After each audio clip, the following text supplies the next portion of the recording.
Welcome back to Saints Franchise. This is the off-season stream, highly anticipated, highly awaited. We really outperformed expectations, winning 11 games here in year one. There's going to be a complete slider game-setting overhaul for Season 2, because I don't think this was an 11-win caliber team. But that being said, we were obviously bounced out of the playoffs fairly early, losing to the Cowboys in the wild card. Their season continues while ours comes to an end. You can see the rest of the playoff standings here. And of course, I am live on Twitch. That's where I do these off-season streams. We just got 5 gifted subs from G. Klein. Thank you very much. We have the chat above me on the screen. Everyone is excited, ready to go for Saints franchise off-season. We're going to have a number of tough decisions to make. But first, let's go over the season stats from this team. Even though we may look to replace Tyler Shuck or at least get another quarterback in the room, I actually think his rookie season was fairly good, throwing for over 3,000 yards, 26 touchdowns to 17 interceptions. Based on the expectations for Tyler Shuck, I think this was actually a fairly good year, but you can see the numbers are kind of all over the place compared to what you'd expect in real life. Only sacked 18 times is fairly ridiculous here. And it's just really tough to get sliders to play well on all Madden Sim in Madden 26. But Alvin Kamara had an absolutely career year. He had never rushed for 1,000 yards in a season. Obviously, we know he's an all-purpose machine.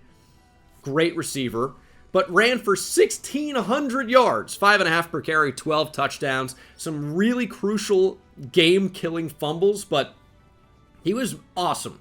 I mean, there's no way around it. If we didn't have Alvin Kamara, I don't know that we win 6 games, let alone going 11-6. Receiving, obviously didn't throw the ball a whole ton. Oh, Kamara, 66 catches for exactly 666 yards. I'm not quite sure what to make of that. 9 touchdowns for Chris Olave, though. 800 receiving yards. Not that bad considering how run-heavy we are. And Alvin Kamara went for over 2,000 total yards. Incredible. Kool-Aid McKinstry right at the century mark for 100 tackles. And then in terms of tackles for loss, we had very, very, very many.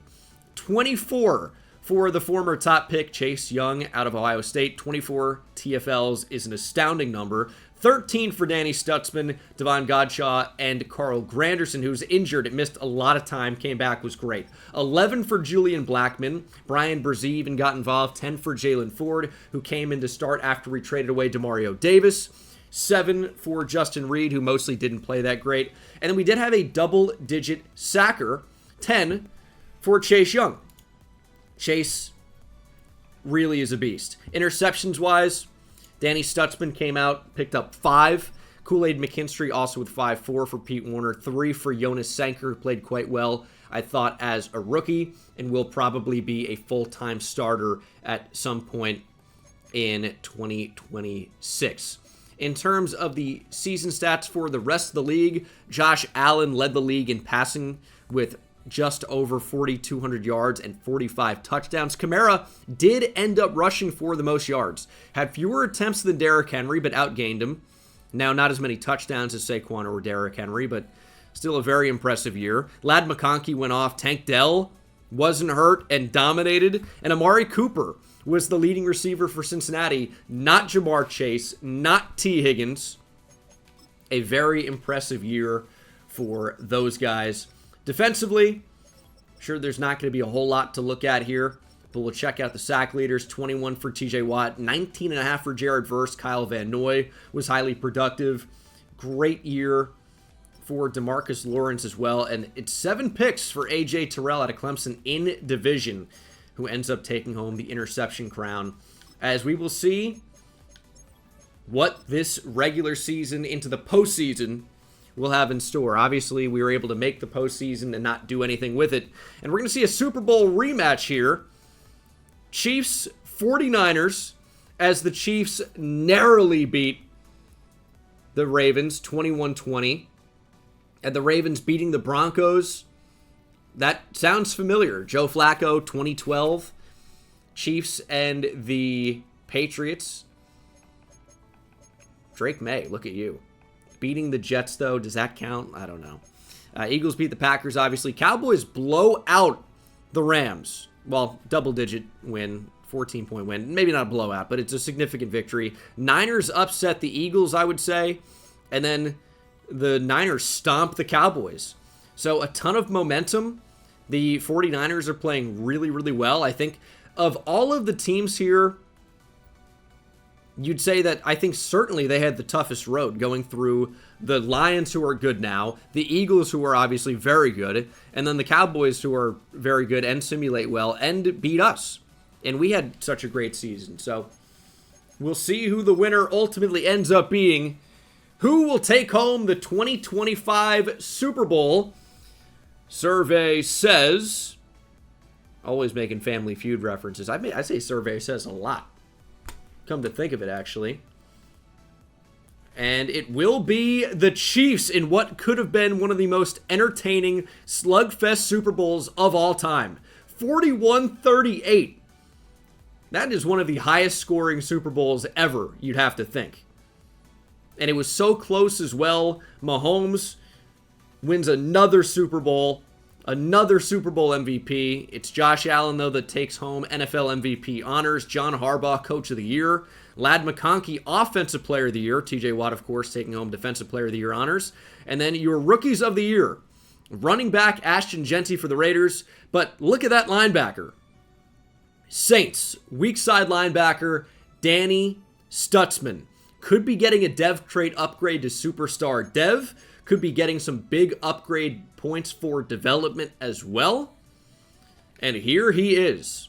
Danny Stutzman, as you can see at the top, does have abilities now because he's a superstar. Only a 74 overall, but a 23-year-old linebacker. We've got him developing in coverage. He's a really good athlete already, at least in straight line speed. Danny Stutzman is quickly becoming a very, very capable starter and someone that we can truly build our team around, at least our defense around, I should say. Pass rush, I'd like to get better. I'd like to improve in the secondary. We've got a lot of needs all over the place. We had so much aging talent, and here is one of those big pieces. Alvin Kamara, though, in what probably shouldn't be much of a surprise, does go up to Superstar X Factor. He leads the league in rushing yards. He wins Offensive Player of the Year for the NFC. But he also regresses a lot. Alvin Kamara down to an 83 overall. Change of directions down.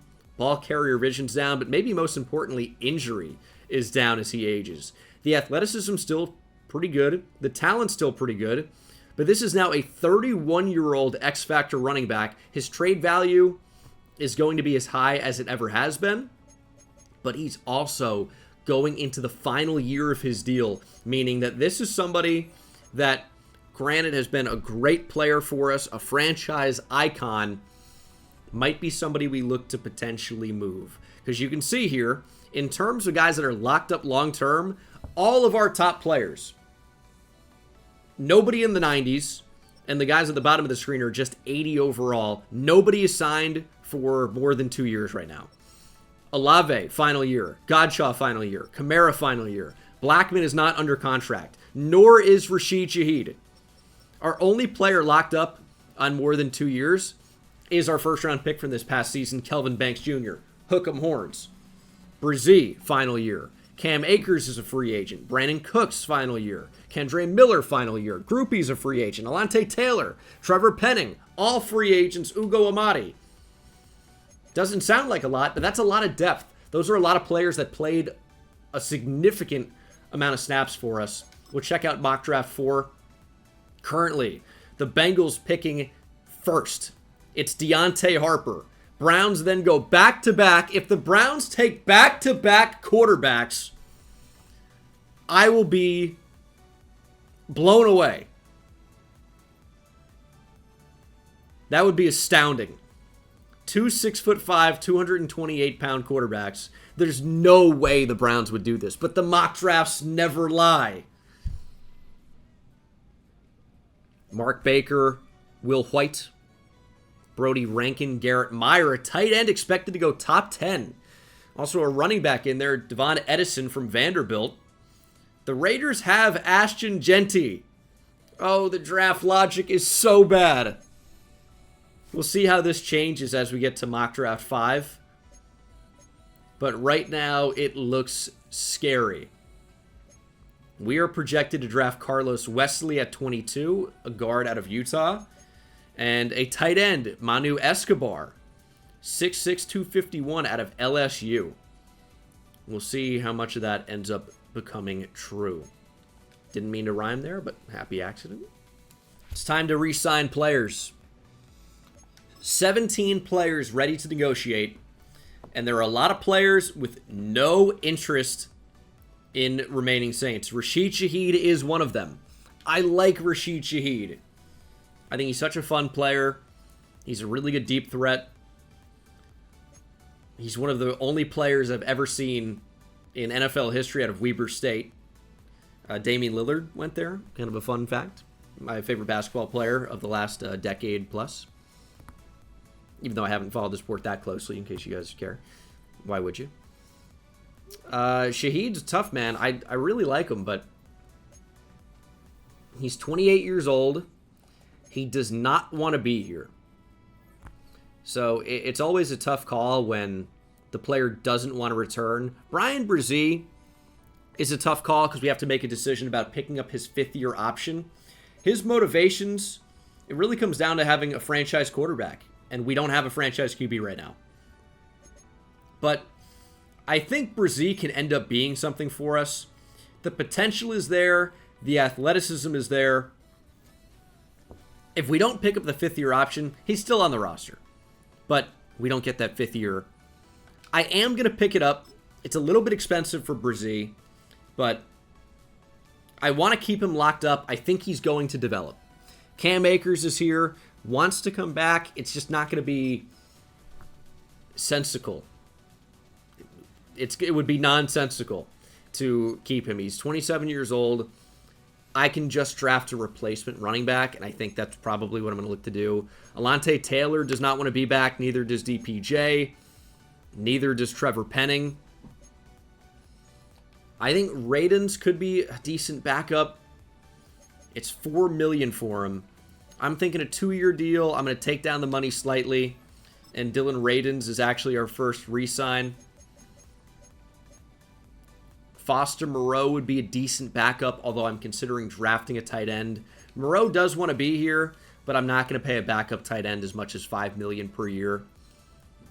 I just want to get younger and better, and I'm not sure that anybody in here, including Blake Rupe, helps us do that. The only one might be Julian Blackmon, but I'm really not interested in a 3-year deal for him.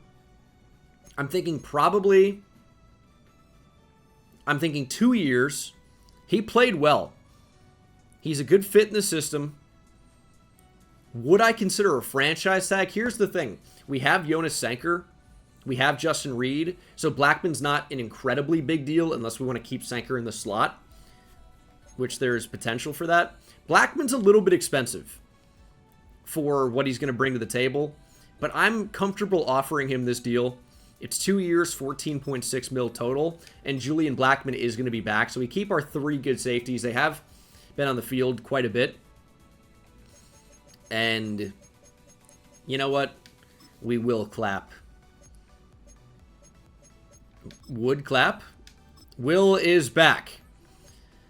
But Shaheed, I mean, I can offer him. He wants $10 million per year. I don't see the value there. I'd give him a 2-year deal. I'd take the money down a little bit. He is not interested in signing, which means we are not going to be re-signing Rashid Shaheed. I'm not slapping the franchise tag on Shaheed. I don't want Cam Akers.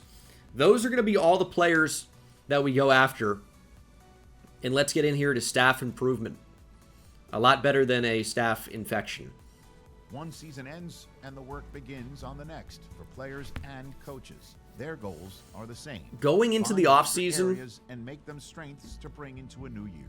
We could use upgrades really at a lot of different places, but quarterback, running back, wide receiver, but receiver more than running back, somewhere on the O-line, Tight end, potentially. Man, and that's just offense. Being a great leader is about the role you play in creating the identity of your team. For our defense, we stop the run very well, but we need to improve against the pass. I'm more than willing to put in the effort to be a key part of that identity, coach, says Benjamin Turner. We're trying to shut down the pass. However, there are a lot of ways I could impact the passing game.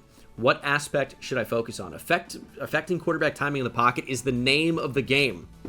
Get pressure on the opposing QB, force them to throw the ball out early, force them to throw the ball inaccurately, force mistakes. We need Benjamin Turner to get on things here. So we'll see what that ends up entailing. But I am ready to jump into the re-sign period. I think we're going to keep our coordinators. I don't know why his job security would be bad. We just won 11 games. And our defense was top 5 in points per game allowed. I don't know why his job security would be so bad. That seems like completely ridiculous, but okay. And we do have some combine reports coming out. Keenan Lindsley, who is a player I looked at earlier. Keenan Lindsley was somebody that was on our board. We thought could be, hey, quite a good player. Maybe an answer at cornerback for the future. Maybe this would be our Paulson Adebo replacement. Well, he takes a bit of a stumble with a reportedly terrible combine showing. And maybe this is somebody we want to take off our board. Unless we want to land with a normal development corner. That might not be somebody we want to draft. Also, safety Philip Barber from Arizona State was a player who apparently quietly had a very good combine. Scott Lincoln, moving in slow motion off the edge, apparently turned in the slowest 40 time in his position group, but we know that's not always accurate. However, it may mean he's got a bad dev trait. Ben Morales, the quarterback out of Ohio State, doesn't even show up due to injuries, but it's maybe the top player on my board that shows out the most. LaMichael Meekins, stock up, apparently impressed coaches in interviews, and this is a player that we already love his athletic ability. And now that he's impressing coaches in the meeting rooms, that's somebody that I'm very interested in. Here's the problem. He's around 3 to 4 talent. That's not great. But you know what you can't teach? This type of playmaking ability to create out of structure, use that athleticism. Are we okay with taking more of a project player that's maybe around 3 to 4 talent today? That's around 1 talent, a top 5 talent in 2 years or 3 years. The Shedeur Sanders replacement can move a little bit more than their former starting quarterback. LaMichael Meekins, let's see what his combine looked like. Elite speed, ran a 4.55. Elite change of direction. He's got solid throw power, nothing spectacular. The accuracy's fairly good. It's somebody to watch, even if he's not one of the highest rated prospects that we can find. Right now, we only know about a few round 1 players and their corners. Corner is definitely a position I would consider looking at, but let's look at free agency. Immediately, some potential upgrades on the O-line. Tyler Linderbaum, Taylor Moton, Joel Bitonio, all with pretty good flexibility to play multiple spots on the O-line. Maybe Linderbaum's more of a center, but Moton's played all over. Bitonio was drafted as a first-round tackle. Trent Brown's really just a right tackle. Reed Blankenship is not really of interest to me. And there are not a lot of players who are of much interest to me here. Just a lot of older players. Nobody's rated particularly highly. Although bringing in Ty Hamilton, we know Ohio State players just end up on the Saints somehow. Keaton Mitchell offers a ton of speed. Could be a very good backup over Kendre Miller. That is an option. Tyler Linderbaum would be great. Here's the problem. We have a starting center who I feel really good about. So where in the world would he play? I don't know. I guess we could maybe move McCoy or Linderbaum over to guard. Linderbaum would be more likely to stay at center, but it's not like McCoy is the biggest guy in the world. I think he's just going to stick at center. So if I was going to bring in any upgrade on the O-line in free agency, it would probably be Taylor Moton to play guard. That would be what I'm thinking. But will we be able to afford him? You see some dev trade upgrades here. Quincy Riley and Kool-Aid McKinstry and Jonas Senker, all with superstar dev. Okay. Danny Stutzman, obviously, with superstar dev. Did Olave have superstar, or did he get upgraded? I think he would have had to had it. Had to have had it. That's interesting. I don't know. Maybe O-line is not where we spend money. The problem is he's really expensive, and we're pretty good there. If we're going to be offering out contracts, it's just going to be for depth more than anything else. This is maybe the most intriguing name here for me. It's a player I liked coming out of Ole Miss. I just feel like his development was really stalled going to the Jets. I think that was an awful spot, and then he went to the Browns, and it wasn't great. The quarterback situations there were just not good at all. I like Elijah Moore as a player. He's an interesting option. I do want to sign a receiver. He wants to be here and is fairly young. I'm at least going to offer Elijah Moore. I think he's a good option in the slot as well.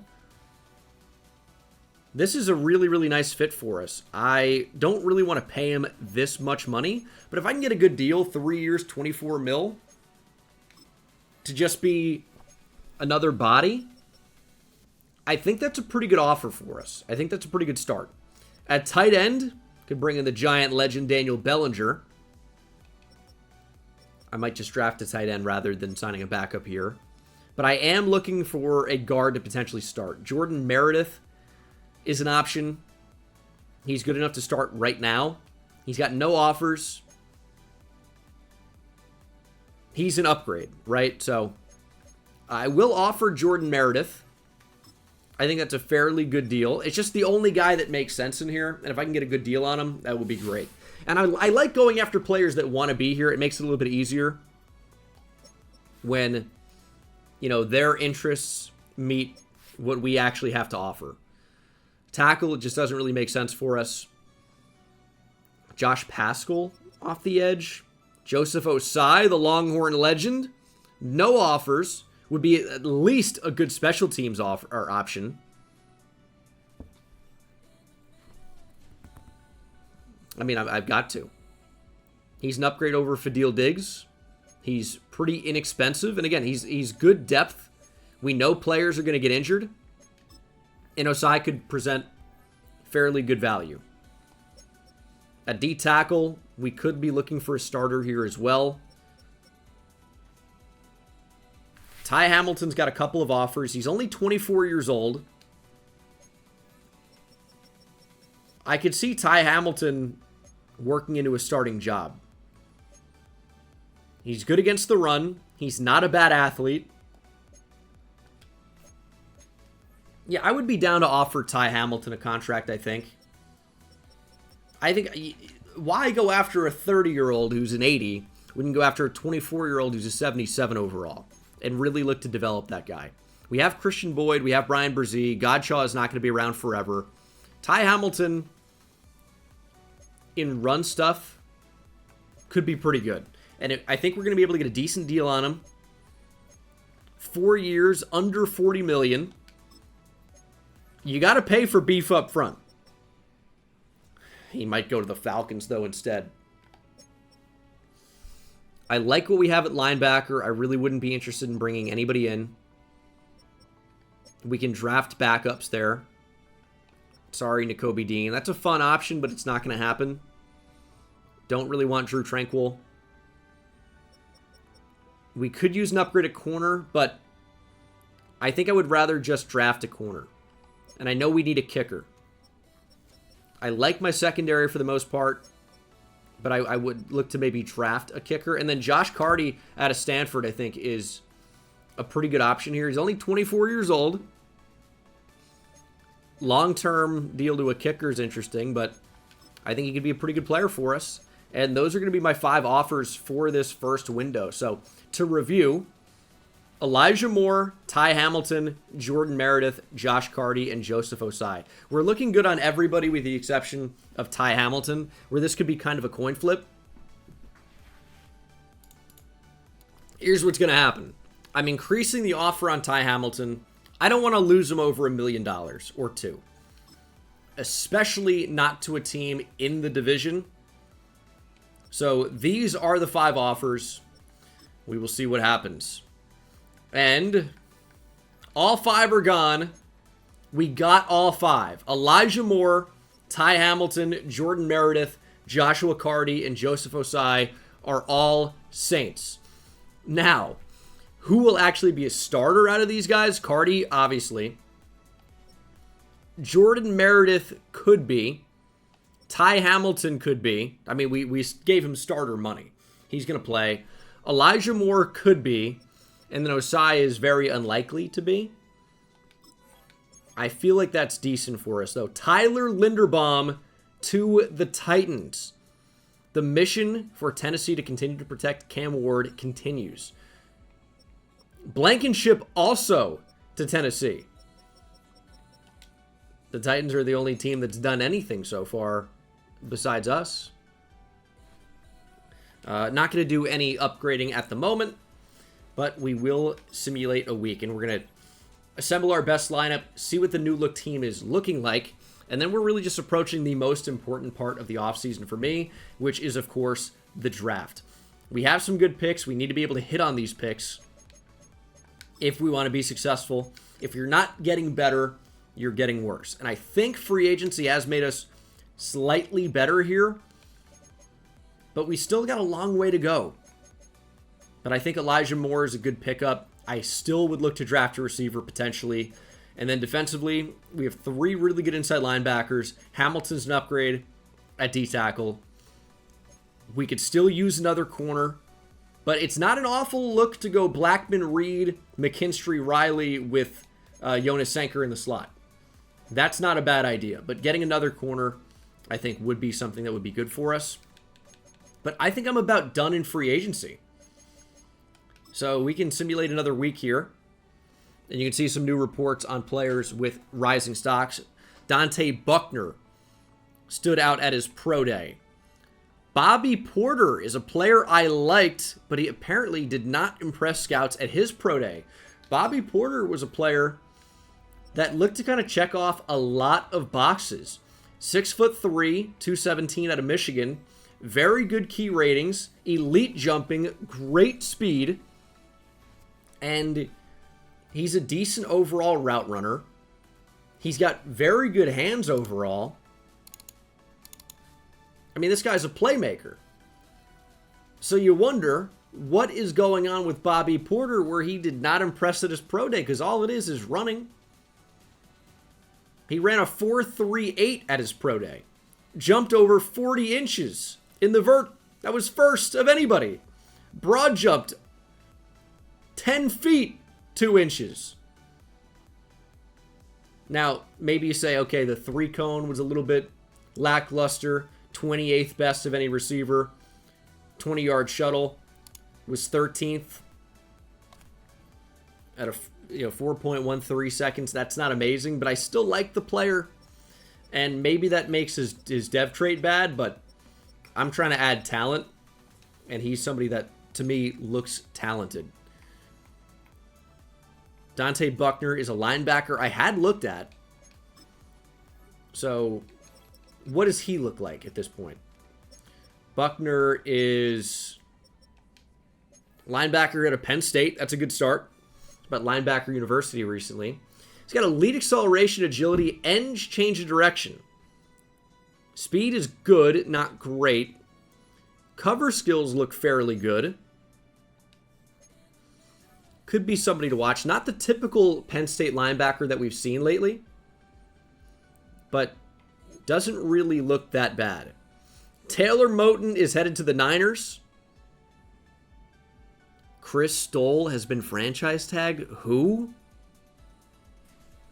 I mean, the Seahawks have franchise tagged their long snapper, Chris Stoll. Yeah, the cat can't believe it. I can't believe it. That is that's bizarre, but I don't even know what the franchise tag for a long snapper would be. It can't be very much money, but that's also insane. Has a long snapper ever been franchise tagged? Surely not. As we get to free agency recap, Taylor Moton, we know, to the Niners. Joel Bitonio joins him. Trent Brown back to the Raiders. Ricard Project Pat remains unsigned. Najee Harris is going to the Cardinals. DJ Jones to the Bengals. Sebastian Joseph Day also to the Niners. Drew Tranquil also to the Niners. Amari Cooper also to the Niners. Christian Watson also to the Niners. What is free agency? Rashid Shaheed brings his speed to Seattle. The Seattle New Orleans pipeline continues. Guys like Max Unger, Jimmy Graham, now Rashid Shaheed. Arnold Ebiketie could have been a decent option. He heads to the Jets, does the reverse John Abraham. Sheriff to the Eagles, Connor McGovern to the Eagles. Did they really need more? Falcons get David Onyemata. And it's time for us to decide on private workouts. Now, we can get 3 players' true talent discovered here, pretty much. Who do we want that to be? Well, at quarterback, I'm honestly not blown away by anybody. I think Mark Baker could be good.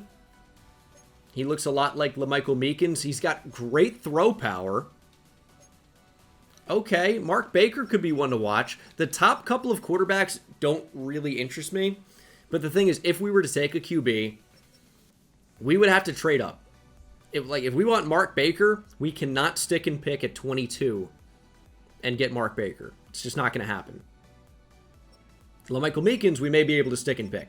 Yes, I see he's around 3 to 4 talent, but that doesn't mean as much to me. I think that Devon Edison looks pretty good. Maybe the top running back in the draft. And then at wide receiver, I mean, you absolutely have talent here. Will White is going to go high. Big body receiver out of Stanford. Ran pretty well at that size. But he's going to be out of our range. Bobby Porter out of Michigan looks quite good. He's probably a true round 1 talent. But I'll tell you, Antonio Douglas also looks pretty good. The deep route running skills are not great, but we have Olave. Release and catching, not great, but he's got really good catch in traffic. So is he somebody that could really work well in the slot? He seems okay. Again, could be somebody to watch. I like the speed of Jose Guerrero. He's one of the fastest receivers in the draft, but doesn't do a whole lot else that well. Bob Crawford seems like a true slot receiver. Played with Mark Baker at Oregon State. And then if you want a receiver truly, the best method might be looking at tight end. Tim Brooks out of Iowa. It's tight end university. Elite speed. Ran in the low 4.5s. He's got elite jumping, great strength. Tim Brooks might be the answer. Manu Escobar also looks pretty good. And Garrett Meyer looks very good. He's going to go very high. He's going to be out of our range, probably. Also elite speed. Ran 4.47 at his pro day. Elite acceleration, great agility. But based on where they would probably go, I would prefer Tim Brooks. But Meyer is probably the better player. But tight end looks fairly stacked. Very good tight end class. Jason Gray looks to be a pretty good pass protecting tackle. At guard, I mean, Zaire Edwards, very good pass protecting left guard. At center, Eric Banks is another good pass protector. Michael Armstrong is more of a run blocker. Could play guard at 6'5", 319. I'd feel pretty good about that. Carlos Wesley, big-bodied guard, could be a starter. Very good run blocker. And then Jamison Walls, very good pass protector. Carlos Wesley is who we're currently supposed to draft at 22. And he just looks to be a mauling, run-blocking offensive guard. It's intriguing. I might make him a focus player to see if he is a top 5 talent, because that may change things for me. That may change things. I think Chris Sabin looks okay. Isaiah Parsons looks okay. But I've been through this entire draft class, and I'm not really overwhelmed by the talent, to be honest. There weren't really a ton of standout players. I think Scott Lincoln looks pretty good, but I think he had a bad draft report. I think D-tackle looks fairly good, but I'm not going to be able to trade up into the range where we could take an elite defensive tackle. If I want to take a D-tackle, it would more likely be somebody down the board like Markel Faulkner out of South Carolina, one of these guys that can really rush the passer. Jalen Waters out of Ole Miss, Junior Johnson out of Iowa State, Josh Esparza out of Bama. I think there's some good linebackers. It's not really the biggest need for us, but Tanner Flanagan looks to be a pretty good player. At inside linebacker, got some guys that can really hit. Mark Whitley looks very nice. We got the good report about Dante Buckner, but I'm not really overwhelmed by his actual abilities, his attributes. And then at corner, there's a lot of talent at corner. A bunch of guys that are pretty good. Christopher Webster, I like. Ramon Landry, I like. A lot of guys that you can like here. Now, are any of these guys top 5 talents? It seems unlikely, but there's a lot of talent here. A lot of guys that are just pretty good at everything. And then safety is a bit lackluster, but I really wouldn't consider a safety. Kickers and punters don't look to be anything special, but I would say focus players, I like the idea of Mark Baker, Carlos Wesley, and then probably Bobby Porter, the receiver. That's where I would lean right now. And I want to know true talent on these guys. So we're going to go Wesley, the guard out of Utah. Bobby Porter out of Michigan, even with the bad draft report. If he's got a bad dev trait, it doesn't matter so much. Because if he plays well, that's going to get upgraded. So I definitely have interest there. And then we're going to add Mark Baker. I did add a kicker, actually. So maybe there is a kicker that's decent. Keon Johnson. But I probably wouldn't look to draft him. So those will be our focus players. We're ready for the draft. We're going to look at the final mock draft. We're going to see if there's going to be back-to-back quarterbacks headed to Cleveland. That would be crazy. Let's see what the final mock draft has in store. Mock draft 5. It appears to be true. Deontay Harper will be the first overall pick. The Bengals upgrading that interior defensive line. Although LSU defensive tackles historically have not really worked out as well as you might want. Glenn Dorsey. Tyson Jackson, if you want to call him a D tackle, which I guess I would.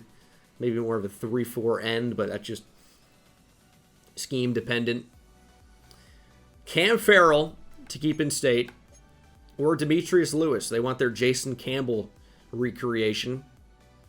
Went so well last time. But Mark Baker expected to go number 4 overall to the Rams. He's around 1 to 2 talent, which is very good at quarterback. A thing we have to remember is that different positions are weighted differently.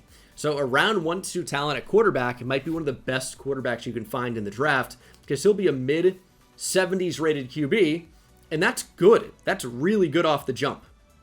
He's a good athlete. He's got great throw power. We would have to trade up to number 4 to get him, but I've got 2 first-round picks. I've got 2 first-rounders. Will White to the Texans. Who do we actually want here that could be in play? Javier McFarland is a really good-looking corner Emmanuel Frazier, same deal. Tim Brooks is probably somebody we should have done as a focus player. Probably should have. He's going to go before us, but we could entertain a trade-up. That's a possibility. We'd have to probably move up to 12 or 13 to get him.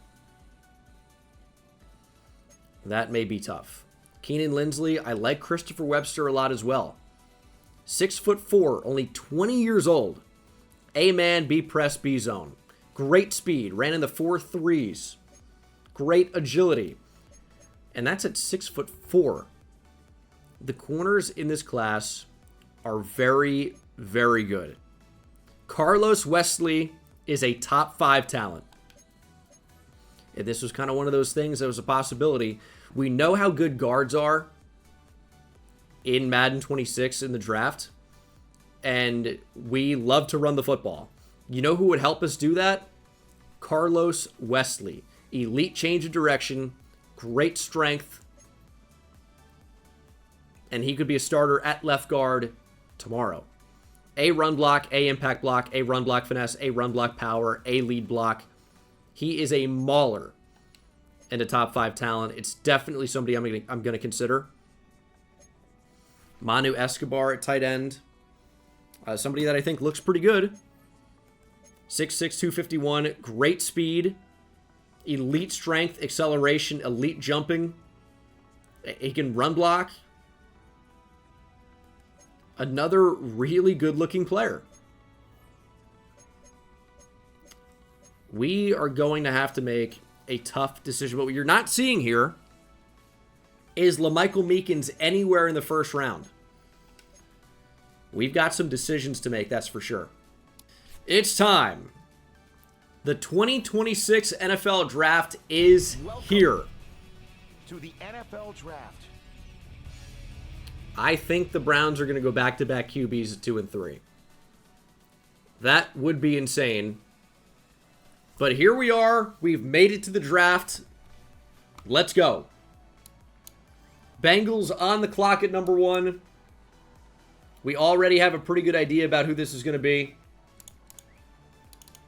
We'll see if that ends up becoming true. We are about to find out. Who is the first pick of the 2026 NFL Draft? The Bengals maybe don't even know. They've been on the clock for some time, and the pick is still not in. And here we go. It's Deontay Harper, defensive tackle from LSU. He's a potential game-wrecking force on the interior. This is a guy who can get to the quarterback. He can stop the run. The Bengals are looking to improve their run defense. I think they may have been able to do it here with Deontay Harper. Fun pickup there for Cincinnati. And this could be really a turning point in the NFL. This could be huge. The Browns, can they take their quarterback of the future? Do they even take 2 quarterbacks of the future? There it is. Cam Farrell, quarterback out of Cincinnati, will remain in state. He's headed up north. And he is the Browns quarterback of the future. Will they double dip?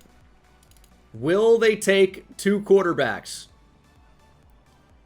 They've swung and missed on so many quarterbacks before. Will Cam Farrell be the next one? He's got a big-time arm. He's got a little bit of mobility. And I'm really excited to see who this next pick is going to be. What will the Browns do with the 3rd pick? They're projected to take 2 quarterbacks, but who will the pick be? With the 3rd pick in the 2026 NFL Draft, the Cleveland Browns select Will White, wide receiver, Stanford. All of the mock drafts expected the Browns to double dip on quarterbacks at 2 and 3. They haven't done that. What they have done is going to weapon for their quarterback, Cam Farrell. It's the big-bodied Will White out of Stanford, 6'4", good speed, can definitely go up and get the football, and will offer a big-time weapon for Cam Farrell. So you see the quarterback of the future, and now the guy he's going to be throwing to, Will White, as he moved to the 4th pick. And that 4th pick is going to be, let's see here, not a quarterback that you thought. It's not Mark Baker. It's Demetrius Lewis out of Auburn.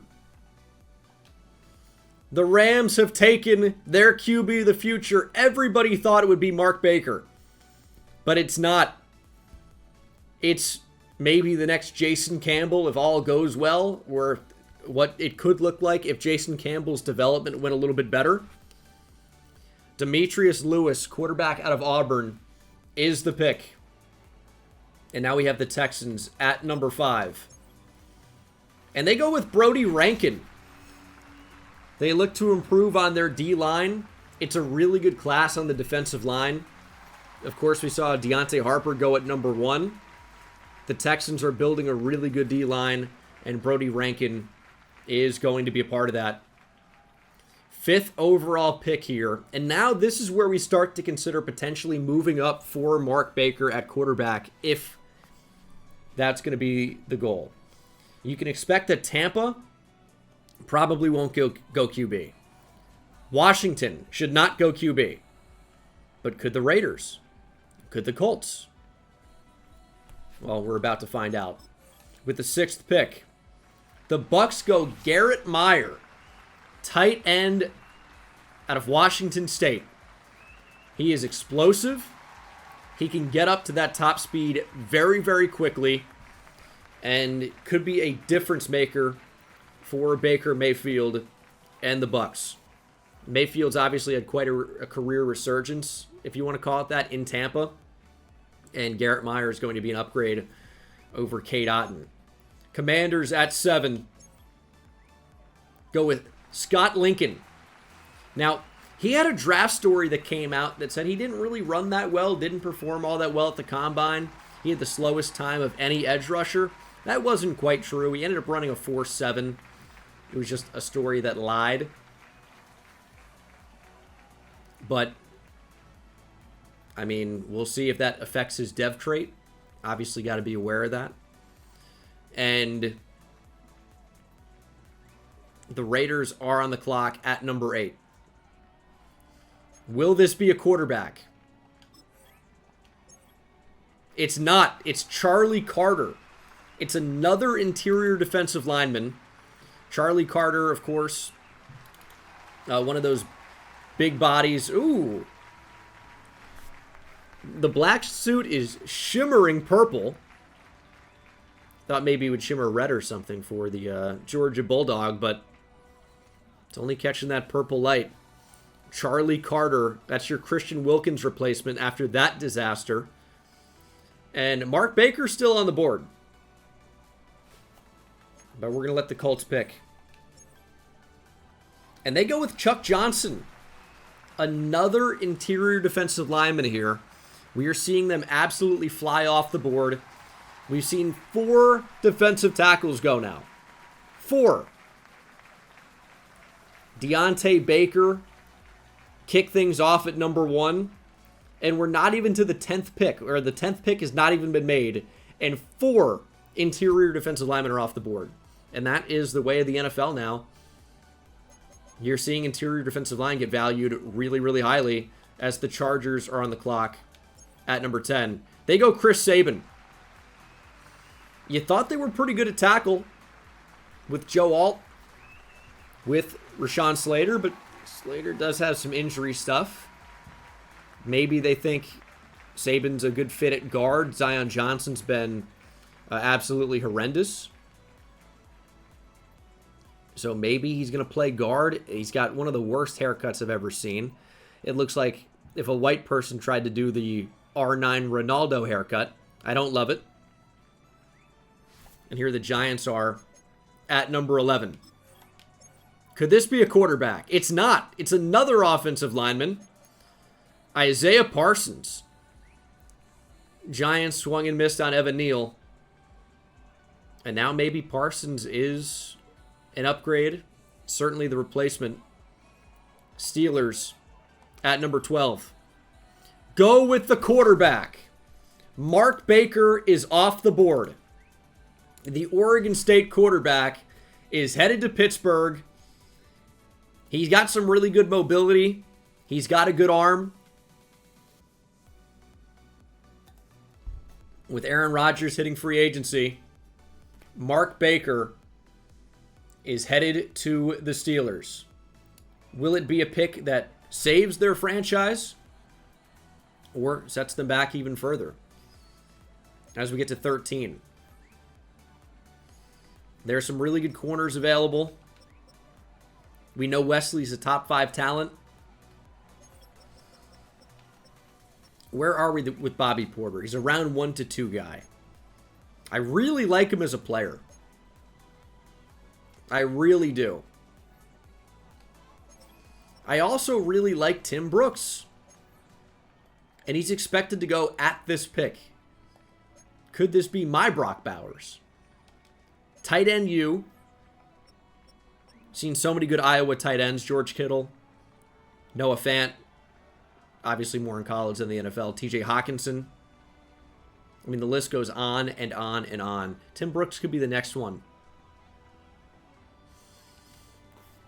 And we do have 2 first-round picks. I'm going to call up and at least make an offer. We'll see what the Cardinals are looking for. We don't want Tim Brooks going in the division. We know Arizona would not consider a tight end here.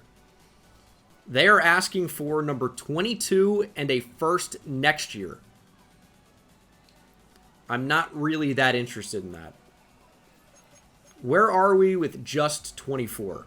And then we don't pick again till 56. So I don't really even want to trade 24. I don't think it really makes sense for us to trade up.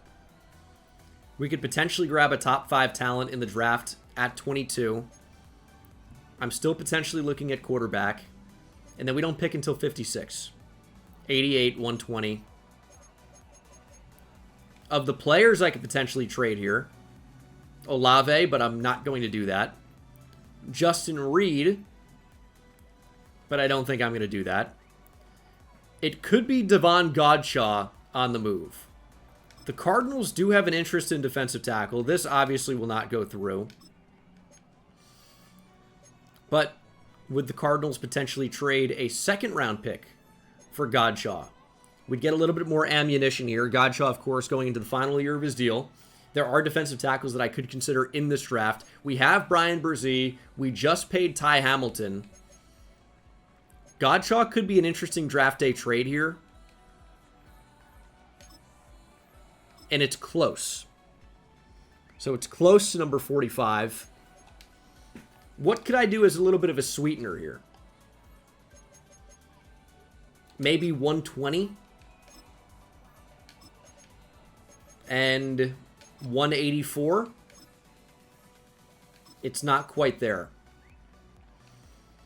I would have to give them probably a 5th next year. And I think I would be comfortable doing that.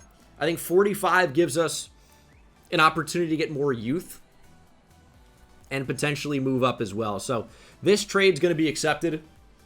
Godshaw, good player for us. Our run defense has been incredible. And we just bring in Ty Hamilton, who's way younger. I think has the potential to be way better. We traded a 4th rounder, so we moved up 2 rounds and then gave 2 day 3 picks. Really not too mad about that, if it helps us get who we want in the end. Let's see what they do at 13. They go with cornerback Emmanuel Frazier. The corners in this class are so good, but they may be leaving the best one still on the board. Javier McFarland, Juan Freeman, Von Hitchcock. All these corners are extremely talented. And who of these guys ran well? Nobody ran particularly well. Like, I mean, 4.3 is noteworthy. Hitchcock may be the most athletic. Let's see what the Panthers do at 14. They do go with tight end Tim Brooks. Obviously a player we wanted quite a bit, but there just wasn't any opportunity to get him. And now we're going to have to play him twice a year in the NFC South. Tim Brooks is a Panther.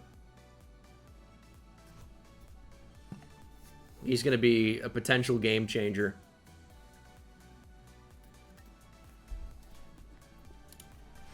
Definitely wanted him, but the opportunity just was not there. Javier McFarland goes to Seattle. The Dolphins take Keenan Lindsley, another corner that I really liked quite a bit. But he had reports coming out of the draft that, you know, maybe he's not the player we thought he was. He didn't have a very good combine. I mean, I don't really care about that in real life, but does that affect his dev trait in the game? I do care about that, especially at corner. So, I mean, the Dolphins really needed help at corner, and they've done so with Keenan Lindsley. Vikings at 17. Go with Christopher Webster, the other corner that I liked a lot. 6'4", big-bodied corner that moves pretty well. Has good speed, has pretty good agility, change of direction for that size, which is rare. And he's going to stay in the purple and yellow, purple and gold. Christopher Webster is a Minnesota Viking. Just out of our range. If he fell to 22, maybe. But it just wasn't going to happen. When we have Quincy Riley, who's been upgraded to Superstar Dev, and Kool-Aid McKinstry, who's been upgraded to Superstar Dev, Christopher Webster maybe not at the top of the list. Bears go Christian Winston, big 288-pound edge rusher. Titans go Clark Redding. Is that the first true left tackle off the board? I believe it is. We've seen a couple of right tackles go. Jets at 20, going Kyle Dickerson. This is somebody that I'd taken a pretty good look at. Obviously, you know, tackle wasn't at the top of our list of needs, but Kyle Dickerson, somebody that can definitely push some defensive linemen around and can pass protect a little bit. That's what you want from an offensive lineman. We are just one pick away here. Packers at 21. Go with Matthias Blackstock, another really good corner in a class of really good corners. Of the true round one talents, he could have been one of them. He looked pretty good. Looked at least on par with Juan Freeman and Von Hitchcock. We could pair Juan Freeman with our Louisville corner, Quincy Riley. Not the best athlete, quicker than fast, but he's 6'3". We are on the clock at number 22. LaMichael Meekins is on the board. Could be our quarterback of the future. Very good athlete. The accuracy is good. He can throw under pressure. But I don't know if the value is here at 22. I am going to be going with the only true top 5 talent in the draft that we know about. We want to run the damn football. You know who helps us do that? Carlos Wesley. He's 6'6", 342. And even at that size, has elite change of direction. Ran the fastest 40 of any right guard.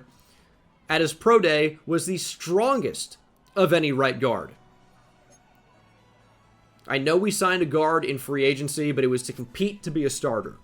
Wesley will be competing to be a starter. He is our pick. We build in the trenches. We run the damn ball. Smash mouth football. Carlos Wesley, you are a saint. Get out here.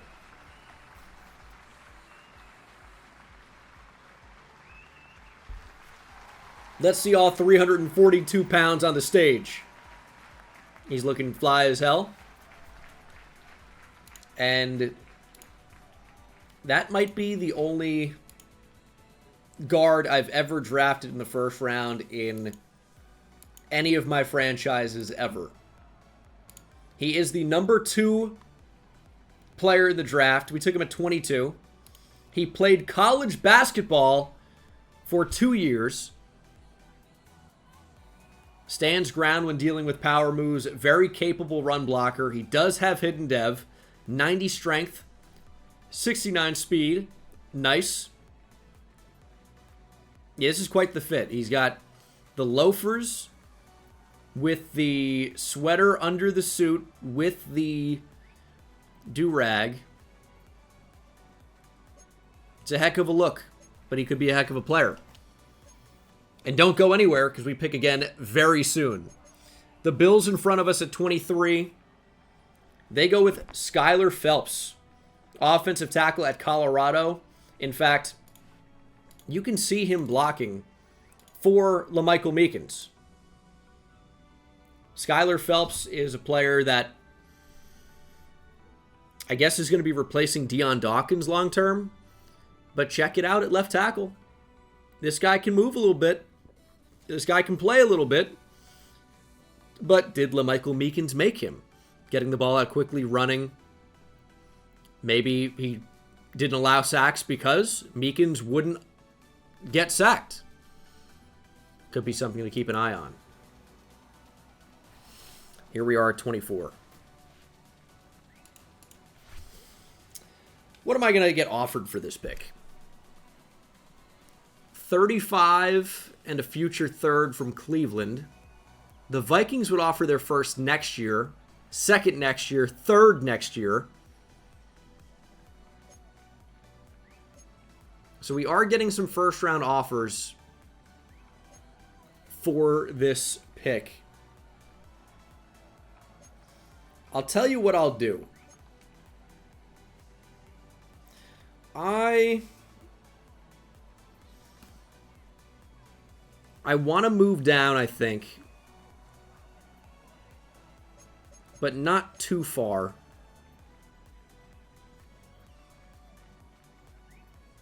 I mean, I think I would move down with maybe the Niners. I think that's an option, potentially. I mean, if I were to take the tight end, I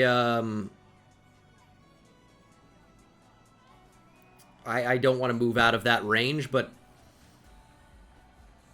it's not maybe the thing I love the most. Philadelphia is also an option because this is a team I think that could consider tight end. The only problem is, are you putting them in range to grab the player you want? There are a number of good corners on the board still. What would the Eagles give us? I mean, they're not going to want to make this move.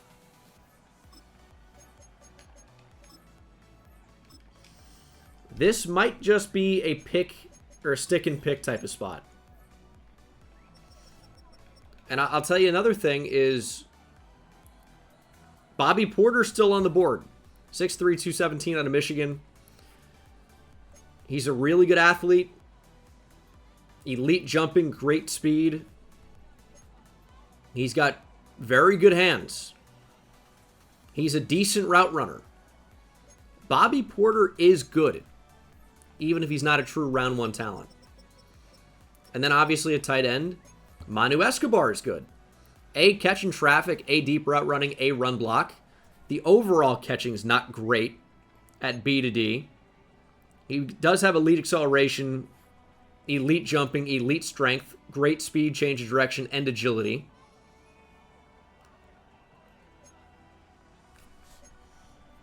It's kind of a tough call here because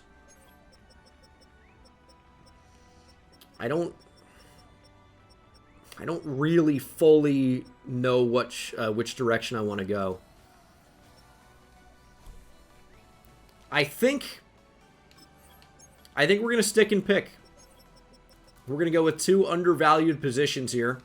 We're going to go Manu Escobar. The dealer. The kingpin. No, not Pablo. This is Manu Escobar. Out of LSU, only 21 years old. Big body. Can definitely block. Hopefully the catching comes along. He is my selection. 6'6", 251. We are committing to bigger bodies up front. The 342-pound Carlos Wesley to start at left guard, probably. And now over Taysom Hill, it's a new starting tight end. Manu Escobar. 6'6", 251. He is the number 22 ranked player in the draft. And another player that played college basketball for 2 years. We are only drafting college basketball players so far. Didn't drop a pass at the combine. All right. Good speed for a tight end. He does have hidden dev. And at 6'6", 251, he's got 85 speed, 91 acceleration, 85 agility. We want hoopers only. Manu Escobar is a hooper.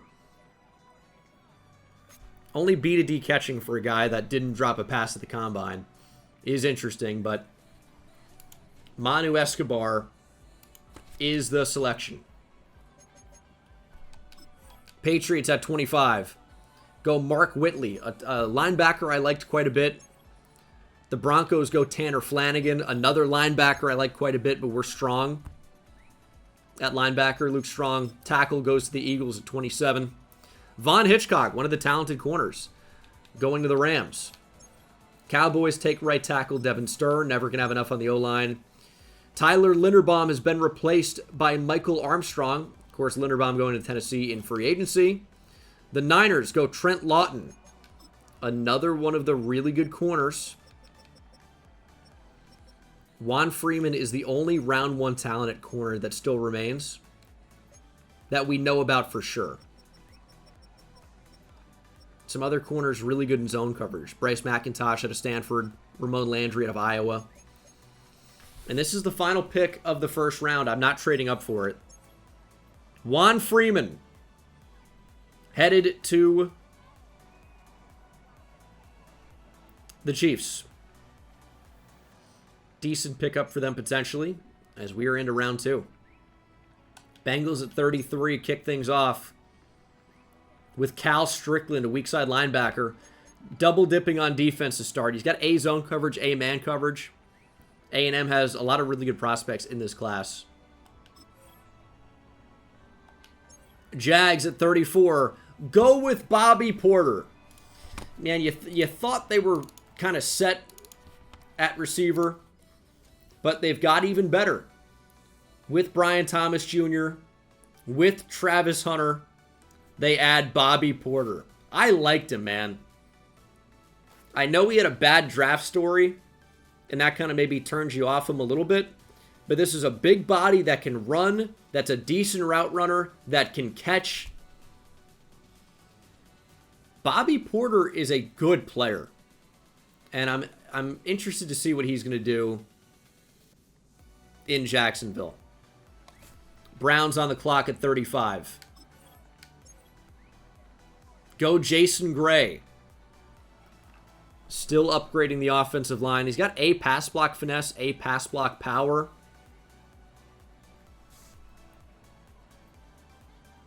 We pick at 45. Falcons up at 36. Go Ben Elias. Sam linebacker. Texans at 37.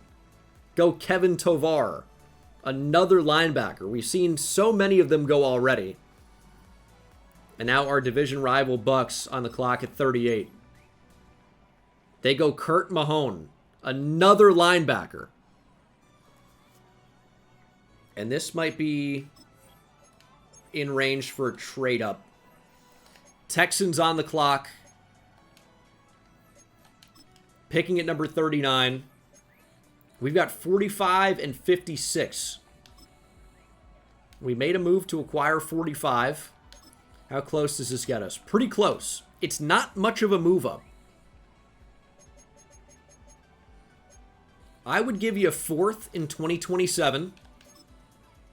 And that trade is just outright accepted. We have moved up for basically nothing to 39. And as you might expect, that is for the quarterback, LaMichael Meekins, a scrambler out of Colorado. He's only 6 foot, 220 though. Built more like a running back than anything else. He's 22 years old. His key ratings are good. B deep accuracy, B medium, B short, A throw under pressure. Beautiful spiral on all of his passes, gets happy feet and feels non-existent pressure. Does well to avoid sacks by throwing the ball away. Vast majority of his success comes well in the pocket. Weird for a scrambler, but he's got a lightning quick release. Almost ignores lower half. Athletically, he's incredibly talented. He's not going to be a guy that has to come in and start right away. But he could be somebody that can develop and become a star. LaMichael Meekins is our selection. We know his true talent is not going to be good. He's a round 3 to 4 player right now, but you can make the same argument for a guy like Josh Allen. For, some of these guys. And LaMichael Meekins is not even at the draft. He's at home right now. He didn't even get the invite. He's ranked number 97. We got him at 39. His scouting report, unfazed by pressure. Dynamic playmaker, but questions about his arm strength. And that's why most of the highlights you're going to see, it's him making plays on the move, and it's him running the football. He is a really, really good athlete. But does he have an NFL arm? Will he be able to make NFL throws? Is he just going to be a runner for us? But then you get another conversation. If Tyler Shuck ends up being our quarterback of the future, maybe LaMichael Meekins can play running back, a la Denard Robinson. That could be an interesting type of move for us. So, LaMichael Meekins we know is going to be a bit of a project. Could be a project worth investing in. He's got normal dev, 88 throw power, 88 acceleration, 94 change of direction, 90 speed. We know he's a project, but we are willing to invest in the project. I would take this at number 39 when it costs just a 4th round pick to move up for him. Raiders at 40 go quarterback Luke Clark. So that was definitely the spot to move up. Jack Agnew is the first running back off the board. We're seeing it here, fairly deep into this draft. Agnew's a bit of an old school style back, but is somebody that could be worth starting if you're Indianapolis, because you don't have Jonathan Taylor, right? What are they doing? It's a bizarre pick. But I don't know if we're done. Because who's still on the board? Devon Edison out of Vanderbilt. 6'1", 225, only 21 years old. B ball carrier vision, A break tackle. He's got solid speed, elite jumping. Not the best athlete ever, but is well-rounded.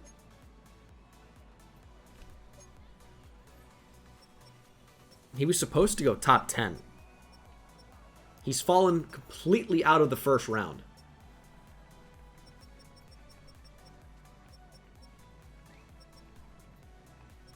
It's an interesting idea. He's not a crazy athlete. Some good zone cover corners still available, but nobody that's extremely well-rounded. Chargers go D-tackle Danny Shepard.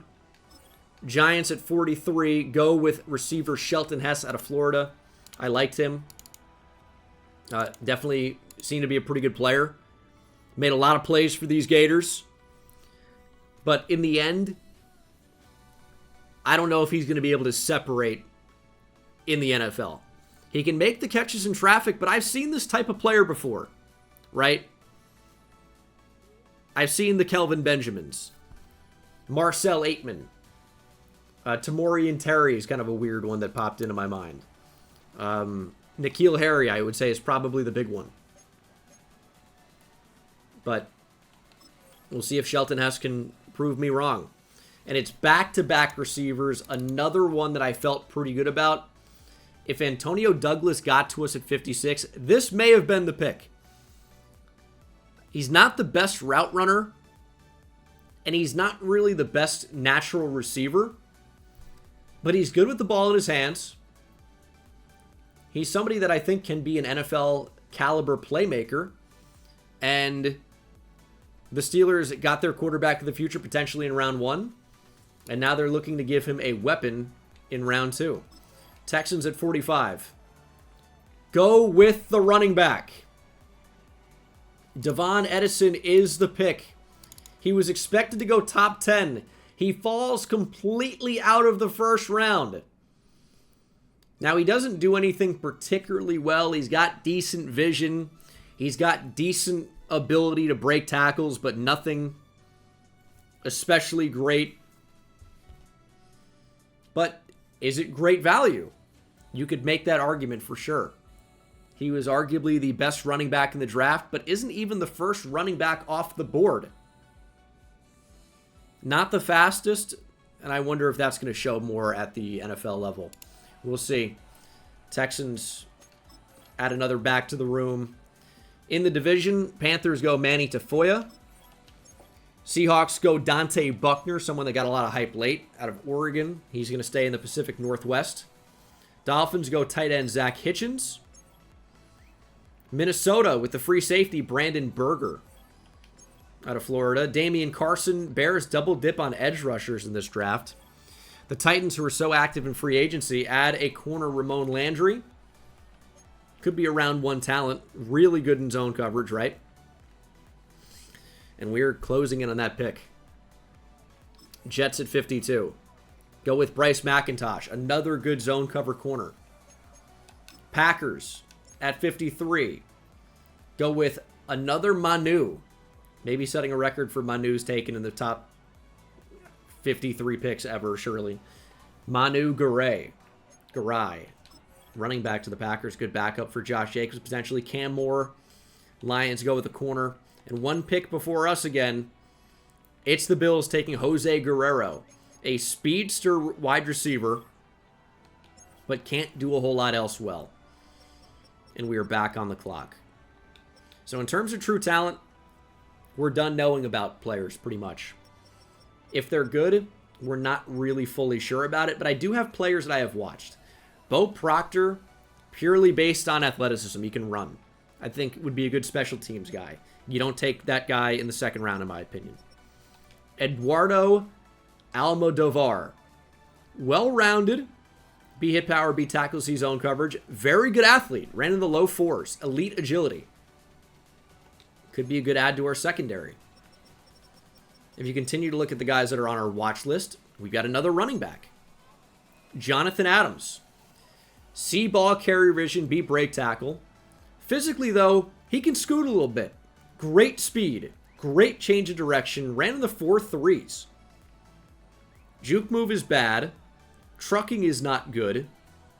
Spin move is just average. But he can break tackles and he's got speed. So, it's an option if we wanted to go running back here in round 2. We're looking for that Kamara replacement. We also have Deontay Boyd on the watch list here. He's a little bit older. He's not great in coverage, but he is fast. He ran 4.26 at his pro day. Elite speed. But that's about all he offers. That's about it. So is that a good pickup for us? Probably not going to take another guard. And if you look at all of our favorites here, if you look at where these guys are projected, Markel Faulkner, Could be a good pickup. Ran 4.81 at 301 pounds. It's pretty exciting. Could be a starter at defensive tackle. We traded away Devon Godshaw to get younger. This is who we're potentially getting younger for. Josh Esparza, another speed rush option at defensive tackle. There are a lot of them. Clayton Kramer, projected to go undrafted. He's a nose tackle, nearly 360 pounds. B block shed, C power and finesse move, B tackle. Decent enough athlete.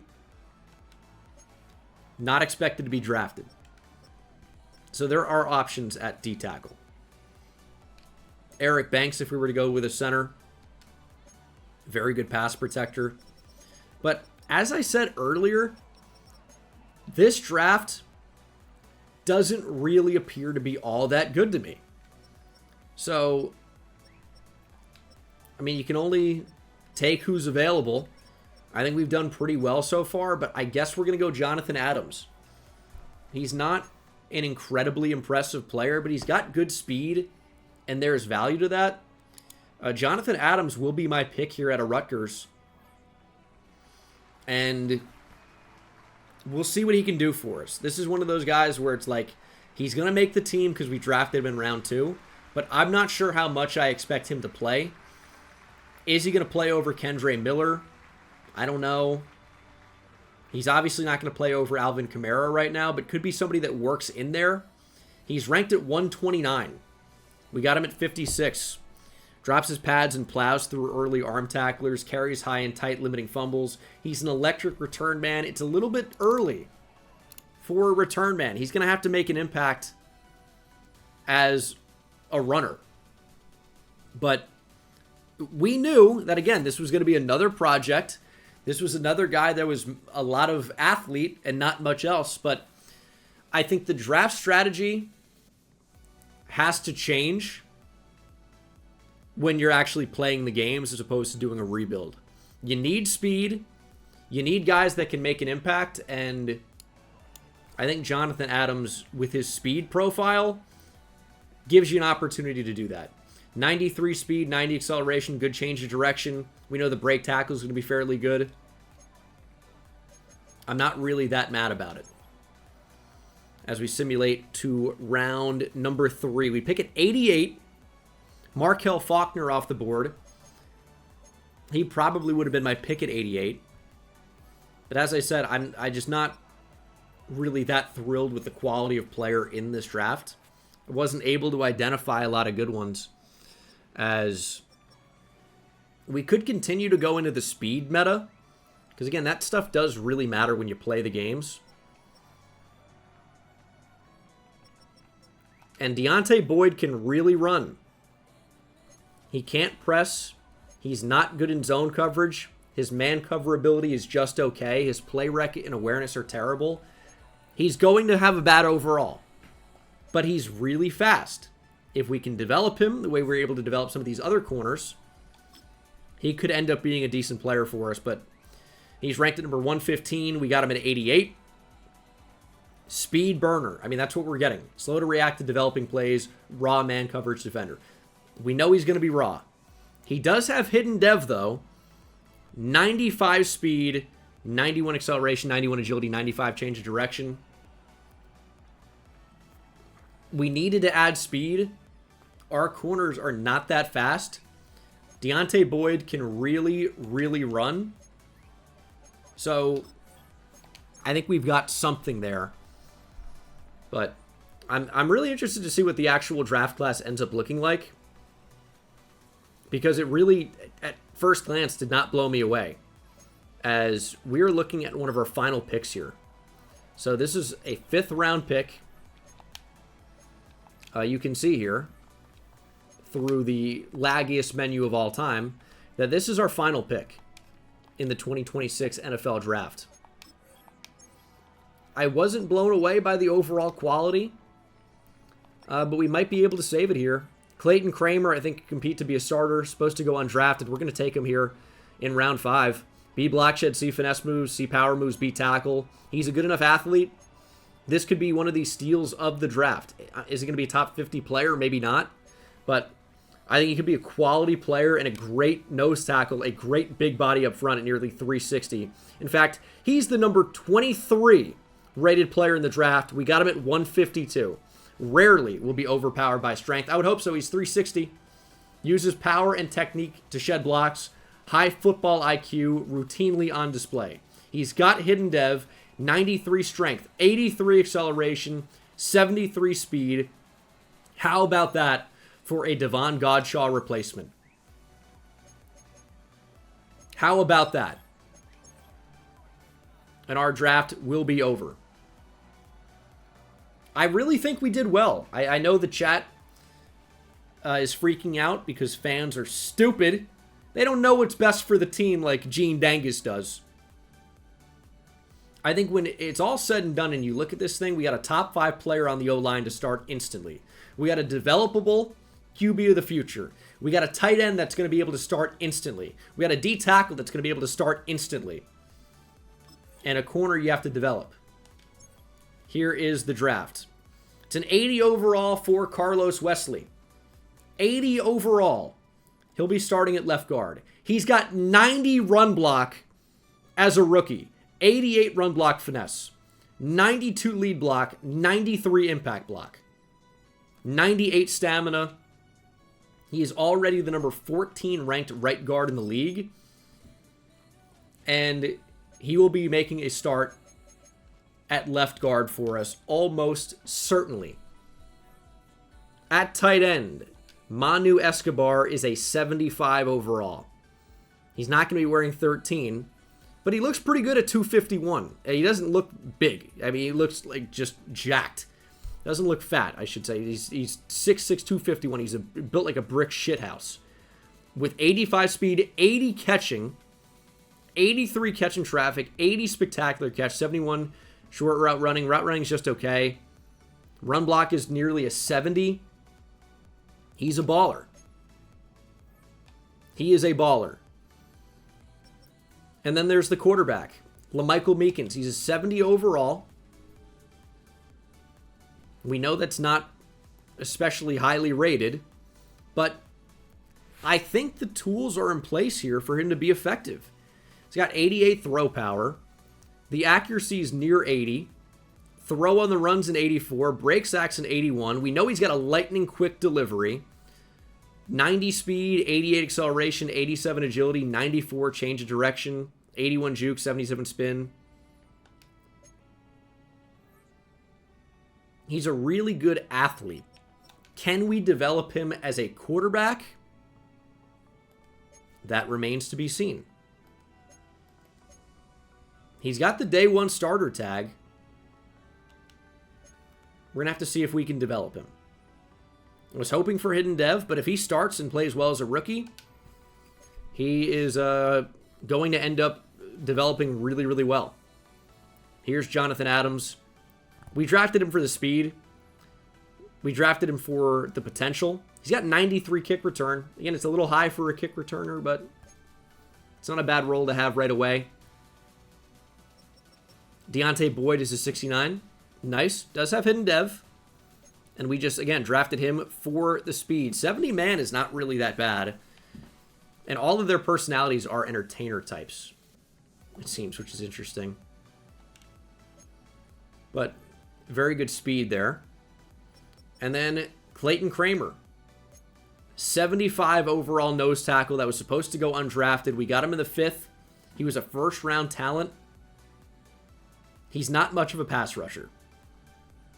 We're going to see if we can develop that. But all the rest is in play here for him to be quite good. He is way worse than Devon Godshaw right now, but he is a good player. And overall, I think this was a good draft. We had overall 3 players that were round 1 talents that we're bringing in. And one was a top 5 talent. One was the second best player in the entire draft. And here is the draft. Tim Brooks was the highest rated player. Oh, God. He's got normal dev. He is an 81 overall, though, with 90 speed. Very good catching. and catching traffic. That's going to be a tough player in the division to deal with. He's an 81 overall. 80 for Carlos Wesley, of course. Garrett Meyer was a 79, so we know where the top 5 talents were. They were at tight end. Clark Redding. Charlie Carter was the highest rated defensive tackle. Where is Deontay in here? We don't even see him. A lot of the corner. Jack Agnew was a 78. What? Okay. Jack Agnew can move a little bit. He's got a big stiff arm. Jack Agnew, I was not familiar with your game. And I'm going to be honest with you. I looked at him once and I said, I'm not drafting him. I didn't even need to see the attributes. That might be on me. That might be my fault. Antonio Douglas is a 76 overall. Is normal dev. But again, looks pretty good. Will he separate and catch at an NFL level? We'll see. But the player I may be most interested in is Bobby Porter. 75 overall. Only normal dev. So if you freak out over normal dev, you're going to feel happy we didn't take him. Can really catch, as good speed. Route running needs to come a bit of a long ways, but he looks pretty good. I would have been happy with that. Normal dev, when you're actually playing the games, is not the end-all, be-all. And I feel like we did pretty well. If you look in round 1, we got the second best player in round 1. In round 2, we obviously didn't do as well. Bob Crawford was good. I liked him as a slot receiver. We got the highest player in round 5. I think it was a pretty good draft. The draft in general wasn't that great. And we decided not to draft corner because we had, I think, more pressing needs. But I like the way this went. I really do. At quarterback, Cam Farrell is a 75. It's very good. Big time arm, but kind of a statue in the pocket. Deep accuracy is quite good. And then there were some other quarterbacks who went high. Demetrius Lewis, also a 75 overall. Normal dev, though. Another cannon. Another statue in the pocket. Very similar to Cam Farrell. Just worse dev trait. But again, we were never going to be able to trade up to 2 to get Farrell. Never was going to happen. Mark Baker was really the only other option. He's got hidden dev. He's a 73 overall. Again, we would have had to trade up to get him. He's probably the most well-balanced of all the quarterbacks in here. Really good short accuracy, pretty good arm. Speed's good enough at a 79. But we opted for the real speed quarterback that we got in round 2 as opposed to trading up into the top 15 to get. And again, I feel comfortable in the decision. I don't know that LaMichael Meekins will ever be a starter for us. We took him right in front of where Tyler Shuck was taken in the year before, right? I think it was 39 for Meekins and 40 for Tyler Shuck. Who's going to start? I don't know. It'll be an open competition as Lane Johnson retires. A lot of retirements in here. But, yeah, I'm excited to see where this team's going to go. I think we can have a pretty good year, too. But the sliders are going to change completely. So, it might be a real struggle to win games. It could be a real struggle. Training camp. Definitely want to see some rookies. Definitely want to see some players play. And we've got really a 3-quarterback battle. I'm going to see what the rookie's capable of. Apparently has a lightning quick release. I'm excited to see what that looks like. So we'll see if LaMichael Meekins can potentially be our quarterback of the future. I am slightly concerned that the arm strength is never where I want it to be. But the mobility is so good that maybe he can make up for it. Not every quarterback needs a howitzer for an arm, right? But it helps. But already looks extremely accurate in the drills. Bullseye. as we hit a bullseye when we drafted LaMichael Meekins, quarterback out of Colorado. Guy is a future MVP caliber player. And this will be the easiest gold of my life. LaMichael Meekins just does not miss. Sacked. Damn. Okay. This might be unsalvageable now. Oh my goodness, I walked right into that. It's gonna be close. It's not gonna happen. Unreal. Did I say easiest goal of my life? I said I want more time with LaMichael Meekins. I didn't just want to have, you know, one run through the drill. I want to see more of what he's capable of. So, okay, here we go. LaMichael Meekins. It was definitely a good call. This is why I like to do these live, is the chat can remind me if I forget something, which I do from time to time. It's important to set your weekly training so you can actually get these upgrades, so training camp becomes really important to do. So if you can, you want to be able to buy all these upgrade packages for your head coach, for player development, for training camp, for your offensive coordinator, for your defensive coordinator. Now, I don't have enough points right now to upgrade the offensive and defensive coordinators, but I do for the head coach. So we're going to make training camp extremely impactful. And again, I don't know if LaMichael Meekins will end up being our quarterback of the future. I'm going to tell you, it's going to be a real competition. We're going to see how these players play in preseason. We're going to see who looks the best. And just because Shuck was the guy last year doesn't mean he's going to be the guy this year. And similarly, just because we drafted LaMichael Meekins, Jesus, doesn't mean that he's going to end up being the starter. It's going to be an open competition. And also Spencer Rattler. There's no guarantee that he even makes the team. Because I don't really care about Spencer Rattler. I don't really care about Tyler Shuck. But also, LaMichael Meekins has not done anything to make me care about him to this point. So, we're going to see what happens. I'm excited because usually in these series, if we draft a young quarterback, like, they're going to start. Because the alternative is just so bad that, you know, we have our guy. Very rarely do we have an open competition, I would say. Now, the only time where it really happened in my memory was with Lions franchise with Paul Garrison and Alex Soto. Now, Soto never had an opportunity to become the starter because Garrison ended up having a better dev trait. He was taken higher. It just made way more sense to roll with Paul Garrison as the starter. And Alex Soto developed, you know, a weird cult following. And then in Falcons franchise, there was also Trey Lance and Jake Meeks. Not to be confused with LaMichael Meekins. But Trey Lance was just always kind of clearly the starter for me. But, I don't know.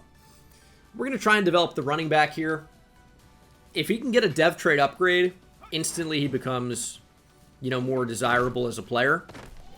But right now, he is all speed and just probably will never be much of an impact player for me. Just probably won't be. But we drafted him for the speed. We'll see if he makes an impact in the return game. It's really tough to.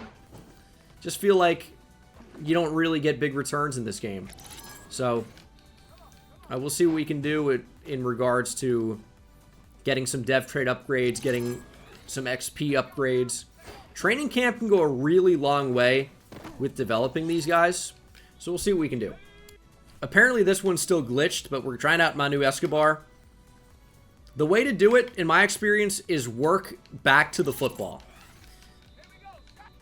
You can get gold. It's a little bit annoying. But if you don't want them to throw moon balls, you've got to try to get up and then work back to the ball. And I'll tell you, for a 6'6", 251-pound tight end here, Manu Escobar is moving pretty well. I'm pretty shocked by his movement skills. And we got really used to Taysom Hill. Again, these numbers will change, so don't worry about that too much right now. In the next episode, you're going to get a full brief on any appearance change, equipment change, really everything. You're going to get a pretty good brief on it. New numbers, obviously. That's not a catch somehow? Oh my god. This drill is annoying, but yeah. Escobar at tight end is not going to be wearing 13. And that's not just because Michael Thomas wore it. I don't care about that. But, it's just not a good tight end number in the NFL. I don't like it. That's annoying. So we got gold as well there. So I'm wondering here, do we do Carlos Wesley? He's the youngest and highest rated offensive lineman outside of Eric McCoy. I think I'd rather use Taliesin Fuaga. Even Cesar Ruiz would make some sense. It'd be nice to see our rookie in action, but he's going to be good. He was the number 2 player in the draft. I think there's a pretty decent chance that he's got superstar development. It might only be star, but I think there's a decent chance that he's got superstar. So I don't know that he needs the point as much as Taliesin Fuaga might. But we'll see. I mean, it's very close. Maybe I should have just been a little bit more fun and showed the rookie Carlos Wesley. He's got 98 stamina at 342 pounds. Guy's a monster. But, you know, we want to have that identity of running the football. Fuaga's a really nice run blocker. But we need to develop him even more. Improving pass block could also be good. I mean, just because we want to run the football doesn't mean I want to be bad throwing the football. But I'll tell you, if we are going to be really, really run heavy, maybe LaMichael Meekins would make more sense as a starting quarterback. Something to think about for sure. So we found our dev trait, by the way. It was star dev for the nose tackle. Not anymore. He's up to superstar. And I'm going to let you guys be curious as to why Dylan Moses is being spammed in my chat. Or just Moses. Maybe we're just very religious. But superstar dev for the nose tackle. That's kind of nice. As we're going to continue to try and develop Jalen Ford. This drill can get kind of annoying. Especially against a good running back. But if you stay patient, strafe a lot, wait for them to make their move, you're going to be in a pretty good position generally. Now, they can always make a crazy move, reset your meter there. That unfortunately resets it to 1. But for the most part, this drill isn't too bad. It's definitely more difficult than it was a year ago. But it's not too bad. And we should be able to get gold here fairly easily with Jalen Ford. But look, I mean, that's unstoppable. And then, okay, DB battle here. We got a lot of superstars now. I think I'm going to try and develop Deontay Boyd, partly because I just drafted him. But he's got hidden dev. He's got really good speed. I think he's probably the fastest defensive back I have, which means... This drill sucks now. Which means we actually might be able to match up with some speed receivers now. If I could even possibly do this drill well. But I can't. And it's gold as well. I will try bucket drop with Tyler Shuck. That's all I can tell you. It's like precision passing with the meter. I can't do it. I'm actually a beast at this, though. You guys probably didn't know. Oh, God. This one is so hard to me. I don't really even know how to use the passing. Like, how do I hold it where I want? Do I just push it slowly? I don't know. I'm no good at it, but it's not my fault. It's Tyler Shuck's. He clearly stinks. But as for hitting multiple of these in a row, There's no hope for me. Maybe some of you are really good at this, but not me. Damn, I almost hit 2 in a row. That would have been sick. That would have been electric. That one didn't even go where it said it was going to go. It's still not doing it. I don't know. We just have to accept that not everybody's going to be good at everything. And this appears to be my one thing I'm not good at. We'll take bronze. But guys, that is going to do it for the off-season episode. We got some new starters, potentially. We also have some new dev traits revealed. Manu Escobar, unfortunately, is only star. I say only. Still pretty good. It isn't really. It really is only star. That's unfortunate. But he might be an 80 overall or higher by midseason mark. I'm excited. I got to get some sliders that are going to play well. I am eager to see what that's going to look like. And we'll see what this team looks like. Kramer, we know, has superstar dev, by the way, so don't even worry about that. This is superstar dev, so we can feel awesome about him. We've got to develop him as a pass rusher. But he is going to get a lot better really, really quickly. And it makes moving Devon Godshaw an unbelievably good move. Trust me on Clayton Kramer. Thank you guys so much for watching. Hope you enjoyed, and I will see you in the next one. Season 2 Saints franchise starting soon. Take it easy.